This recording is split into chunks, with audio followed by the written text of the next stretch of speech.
एक वेदांती थे, सबको उपदेश दिया करते थे। दैव योग से वो बीमार पड़ गए। तो श्रद्धेय हरि बाबा जी ने सोचा वो तो सबको उपदेश देने वाला, धैर्य बनाने वाला गृहस्थ वेदांती है, उसको मैं क्या प्रबोधित करूँगा, लेकिन बहुत बीमार है, शिष्टाचार की दृष्टि से उस भक्त के पास जाना उचित है। श्री हरि बाबा जी 2-4 परिकरों को लेकर वहाँ पहुँचे।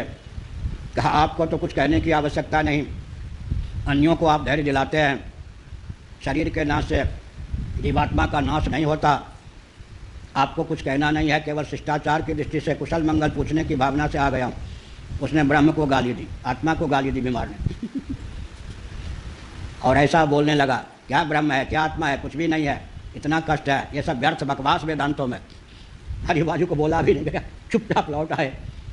उस समय कालांतर में जो दंडी स्वामी हुए, हाईकोर्ट दिल्ली के जस्टिस पद से अवकाश प्राप्त करने के बाद हमारे गुरु भाई, उस समय शायद अधिवक्ता रहे हों या जज रहे हों, विपिन चंद्र मिश्र सन्यासी हुए तो विपिन चंद्रानंद सरस्वती, उन्होंने कहा कि मेरे आंखों के सामने की ये बात। हरिबाजी ने उन लोगों को कहा कि देखो, बीमारी के अवसर पर मरणासन्न दशा में अपार वेदना की स्थिति में ज्ञान टिका रहे तो ज्ञान है अब उसका ज्ञान कहाँ गया, अब तो वेदांत को ही गाली देने लगा और गुरुओं को ही ढोंगी बताने लगा। इस समय कुछ नहीं रखा है, कुछ रखा होता तो हमको इस समय वेदना की पराकाष्ठा की दशा में धैर्य प्राप्त होता। इसका अर्थ क्या है? पंचदशीकार विद्यारण्य स्वामी जी ने एक विचित्र तथ्य उद्भाषित करते हुए कहा, जागृत में व्यक्ति भजन करता है, जब तब करता है, स्वप्न जगत तक वो भजन कितना पहुंच पाता है? स्वप्न में तो वही पापड़ बेलता हुआ गोरख धंधा में लगा हुआ अपने को पाता है। जागृत का भजन स्वप्न में कितना पहुंचता है? 10 किलो गुलाब के फूल से सेंट या इत्र निकालेंगे तो कितना प्राप्त कर सकेंगे? स्वप्न जगत तक भजन की निष्ठा को पहुंचा पाना उसी प्रकार कठिन है।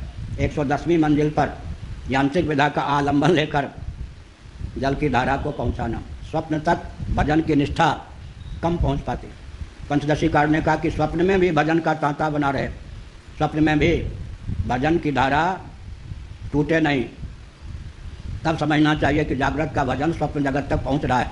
भजन करना चाहिए, लेकिन यह विचित्र घाटी है, जिस भगवान का भजन करते हैं स्वप्न में उनका स्मरण तो होता नहीं, कुछ और ही होता है इसका अर्थ जिस प्रकार जागर दशा में जो हम भजन करते हैं, स्वप्न तक, स्वप्न की घाटी तक उसे पहुंचाना कठिन होता है।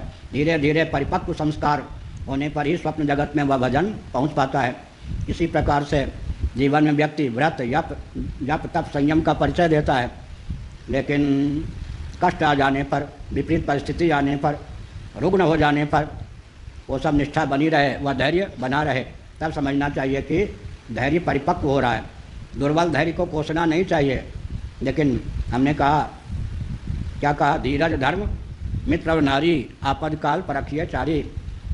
विपत्ति के समय, रुग्णता की पराकाष्ठा के समय भी व्यक्ति, क्या मैं शुद्ध बुद्ध मुक्त हूँ, देहेंद्रीय प्राणांतकरण से रहित हूँ, या मेरे इष्ट देव कमनीय वर्णीय भजनीय सर्वथा निर्दोष और सम सच्चिदानंद स्वरूप सर्वेश्वर हैं, श्री कृष्ण चंद्र परमानंद कंस सुधासन मदन मोहन हैं। बीमारी की दशा में भी, रुग्णता की, वेदना की पराकाष्ठा की दशा में भी इस प्रकार का धैर्य साथ दे तो बहुत ऊंची बात है। इसीलिए